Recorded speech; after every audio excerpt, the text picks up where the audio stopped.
Hi, I'm Aaron Kasinitz. I'm the basketball beat writer here at the Diamondback, and I'm with Daniel Gallen, our sports editor and the men's basketball columnist. So the Terrapins play at Virginia Tech on Saturday, which marks their 9th game out of 18 ACC games. So they're about at the halfway point of the ACC season.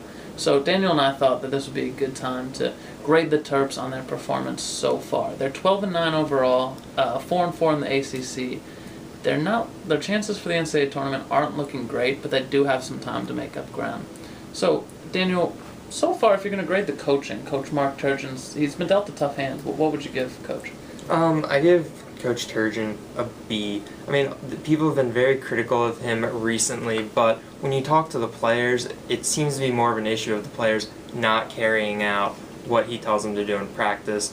Evan Smotrich had a quote before the Miami game about how it's just mostly been a question of them essentially just not doing what he tells them to do, and that he's really been trying to get through to them, but they just haven't been taking it out to the court.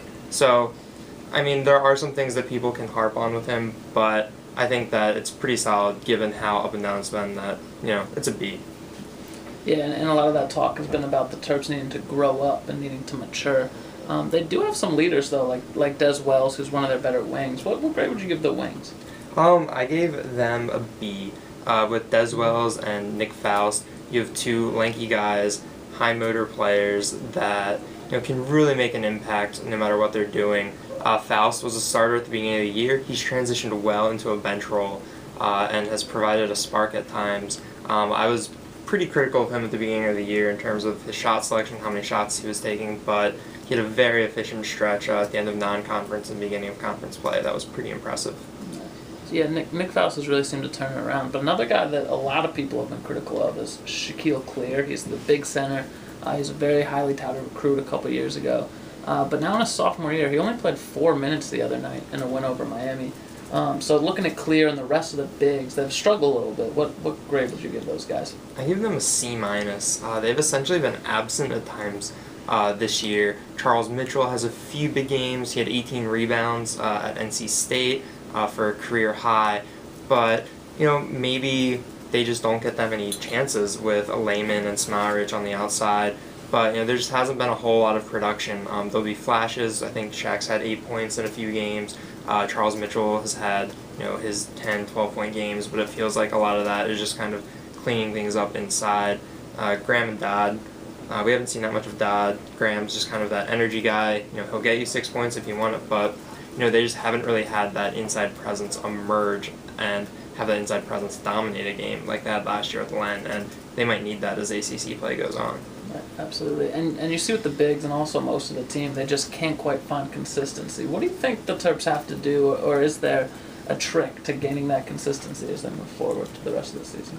I think the big thing is just going to be repetition. If they can have a repeat of that spurt in Miami against Miami where they really distanced themselves before that late comeback, I think that can help. That's something they can build off of. But I think the biggest thing right now would be to not have a letdown on Saturday at Virginia Tech, just because it's kind of what we've been conditioned to see, is that we'll get high like after the Notre Dame comeback, and then it just breaks right down again and all falls apart.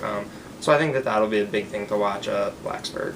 Yeah, absolutely. And the Virginia Tech team that Maryland's going to play against, there's a good chance to get a road win because Virginia Tech has not been a good team this year. They're ranked outside the top 200 of the RPI.